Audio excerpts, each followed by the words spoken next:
नमस्कार, आप देख रहे हैं दर्श न्यूज। मैं हूं आपके साथ रितेश शर्मा।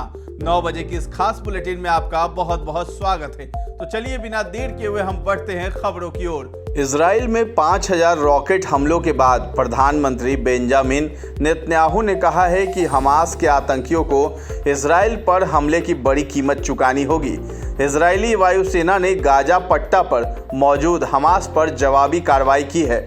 आतंकी संगठन हमास की ओर से दागे गए 5000 रॉकेट के जवाब में इजराइल ने ऑपरेशन आयरन स्वॉर्ड्स लॉन्च किया है। इजरायली वायुसेना ने गाजा पट्टी में कई स्थानों पर हमास को निशाना बनाते हुए एक साथ दर्जनों लड़ाकू विमान को जंग में उतार दिया है। उत्तरी सिक्किम में बुधवार को अचानक बादल फटने के बाद आई बाढ़ का कहर इलाके में लगातार जारी है।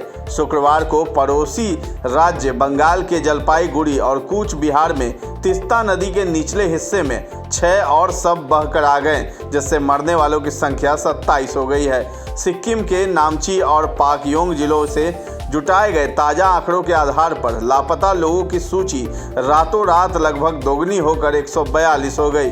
गुरुवार देर रात तक ये संख्या 78 थी। सिक्किम सरकार ने कहा है कि बादल फटने के बाद एक ग्लेशियर झील में आई बाढ़ के तीसरे दिन तीस्ता नदी के निचले बहाव की ओर पाए गए सभी 6 शव पाकयोंग के रहने वालों के थे।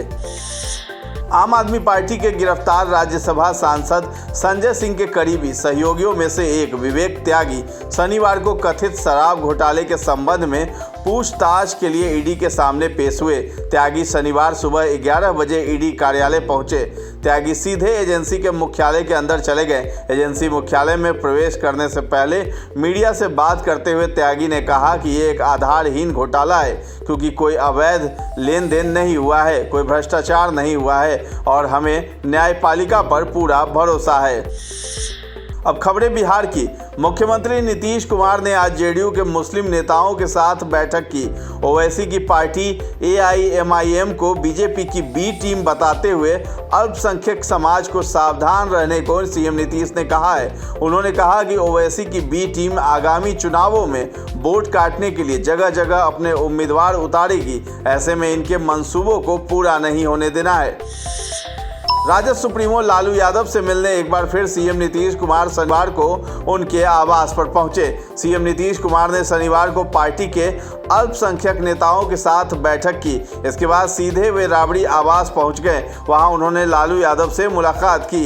लगभग 15 मिनट तक नीतीश कुमार और लालू यादव की ये मुलाकात एक ही हफ्ते में दूसरी मुलाकात है। इससे पहले लालू यादव से मिलने सीएम नीतीश कुमार 2 अक्टूबर को गए थे। उसी दिन जातीय गणना के नतीजे भी जारी हुए थे।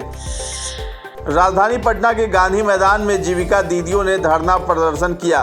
वेतन बढ़ाने और स्थायी नौकरी की मांग को लेकर हजारों की तादाद में राज्य के अलग अलग जिलों से जीविका दीदियां पटना पहुंची थी। वेतन बढ़ाने और नौकरी की मांग को लेकर प्रदर्शन किया, जिसके चलते गांधी मैदान के पास भयंकर जाम की स्थिति बन गई। सड़कों पर उतरी जीविका दीदी को हटाने के लिए वाटर कैनन से पानी की बौछार की गई, जिसके बाद यातायात बहाल हो सका।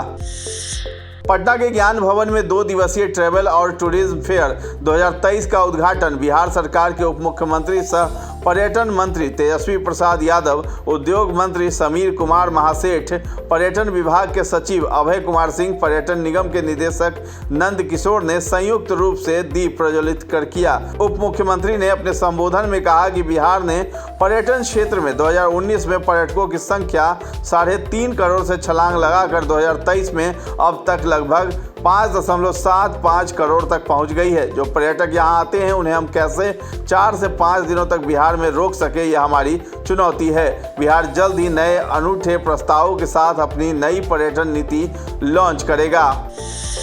बिहार के राज्यपाल राजेंद्र विश्वनाथ आर्लेकर शनिवार सुबह गया के प्रसिद्ध विष्णु मंदिर पहुंचे।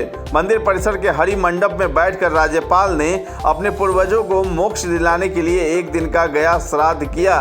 वहीं पितृपक्ष मेले के दौरान राज्यपाल ने गया में विष्णु चरण के दर्शन और पूजन भी किए।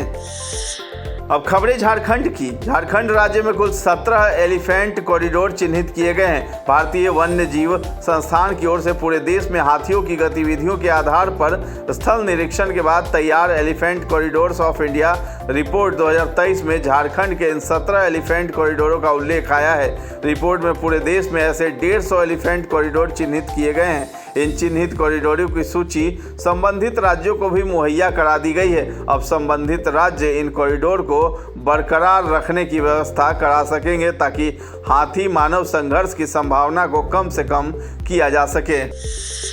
बिहार में जाति आधारित जनगणना की रिपोर्ट प्रकाशित होने के बाद देश के अन्य राज्यों में भी इसकी मांग जोर पकड़ने लगी है। वहीं झारखंड के स्वास्थ्य मंत्री बन्ना गुप्ता ने कहा है कि बिहार की तर्ज पर झारखंड में भी जाति आधारित जनगणना कराए जाएंगे। उन्होंने ये भी दावा किया कि वर्ष 2024 में सर्वे का काम शुरू हो जाएगा।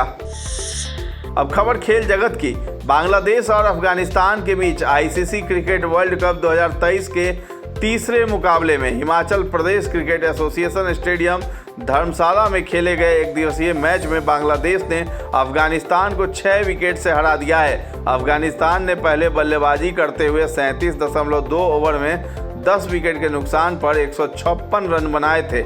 जवाब में 157 रन के लक्ष्य का पीछा करने उतरी बांग्लादेश की टीम ने 34.4 ओवर में 4 विकेट के नुकसान पर 158 रन बनाए। Mehdi Hasan man of the match रहे। अब खबर मनोरंजन जगत की। कंगना रनौत ने खुलासा किया है कि उन्हें महादेव ऐप के प्रमोटरों की ओर से करोड़ों के विज्ञापन के लिए संपर्क किया गया था। हालांकि उन्होंने इसे करने से मना कर दिया। एक्ट्रेस ने ऐप से जुड़े बॉलीवुड सेलेब्स को भी आड़े हाथों लिया और उन्हें जमकर खरी खोटी सुनाई।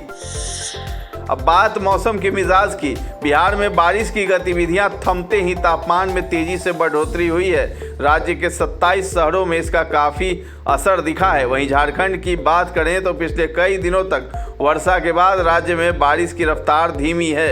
हालांकि कुछ जिलों में आज भी बारिश के आसार बने हुए हैं। तो ये थी आज की दिन भर की प्रमुख खबरें और बिहार और झारखंड की खबरों से अपडेट रहने के लिए आप हमारे चैनल दर्श न्यूज़ पे बने रहें और अब तक सब्सक्राइब नहीं किया है तो कर लें। और अगर ये वीडियो आप फेसबुक पर देख रहे हैं तो हमारे पेज को लाइक और फॉलो करना न भूलें। धन्यवाद।